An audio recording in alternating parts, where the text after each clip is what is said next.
Nah, hari ini kita akan belajar tentang sejarah reformasi gereja. Dari sini kalian akan tahu kenapa ada Kristen Protestan dan kenapa ada Kristen Katolik. Dan pelajaran ini akan dibagi menjadi dua bagian. Bagian yang pertama kita akan tahu tentang latar belakang terjadinya gerakan reformasi. Lalu yang kedua adalah tentang pokok-pokok pikiran para reformator. Gerakan reformasi yaitu gerakan perubahan. Kenapa harus ada perubahan? Karena pada waktu itu gereja banyak menyimpang dari ajaran Alkitab. Contohnya, gereja ingin kekuasaan yang berlebihan. Paus mengatur banyak hal. Yang kedua, mereka terperangkap dalam kemewahan sehingga banyak korupsi yang terjadi di dalam gereja.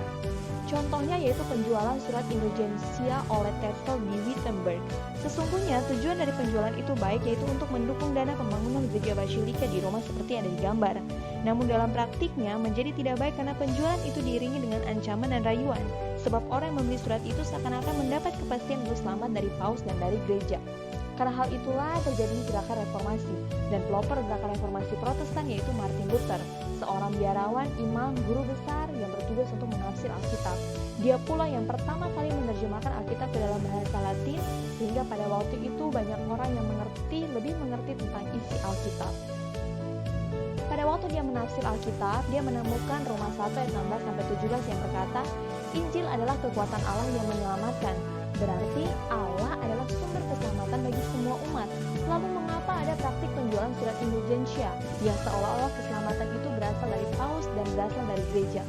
Karena hal inilah Martin Luther kemudian bertekad untuk melakukan gerakan reformasi. Pada tanggal 31 Oktober tahun 1517, dia menulis 95 dalil lalu menempelnya di pintu gereja di Wittenberg. Lalu pada saat itu ada banyak orang yang mengikut dia. Mereka inilah yang kemudian disebut sebagai Kristen Protestan atau Kristen Pro-Testament atau pro terhadap Alkitab.